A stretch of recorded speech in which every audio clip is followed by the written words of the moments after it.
On the last couple of days, I've been working on the rudder assembly.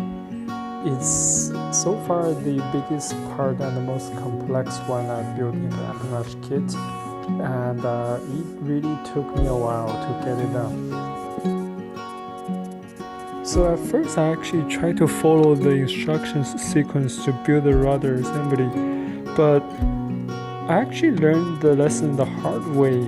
Essentially, the sequence the instructions showed me was not really the best way to put it together.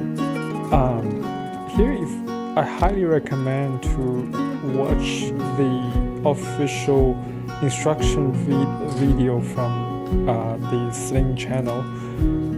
Evan in that video actually specifically said to postpone assembling the counterweight on top of the rudder and postpone the dimpling on the top rudder skin.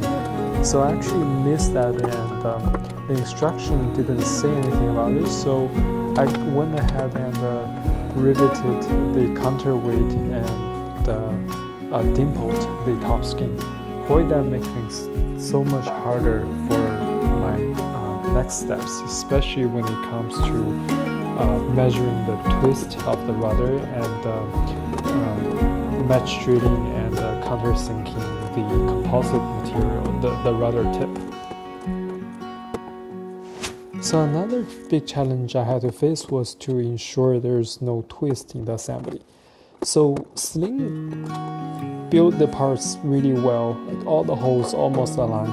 I had to match drill a few holes when I was putting the skin together, but I was still very anxious of introducing any twist because I don't really know how that twist will be amplified in the final build and how it will affect the performance. Especially because I kind of put the counterweight before at the very very early stage of the assemble process.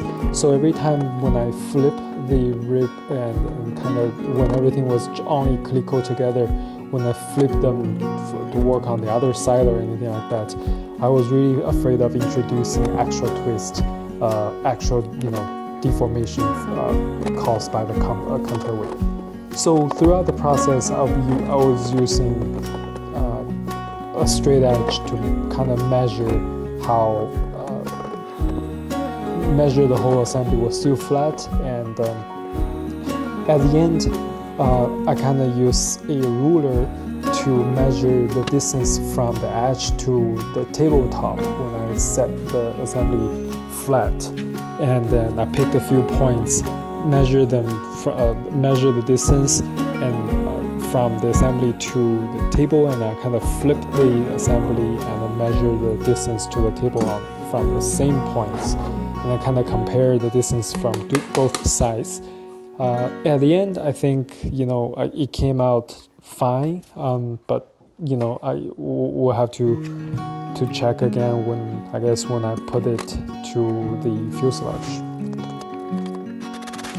So here I'm match drilling the composite material to align with the skin at the top section of the rudder, and I needed to countersink 7 holes on each side of the composite to match the dimples from the aluminum skin, and then we'll put them together.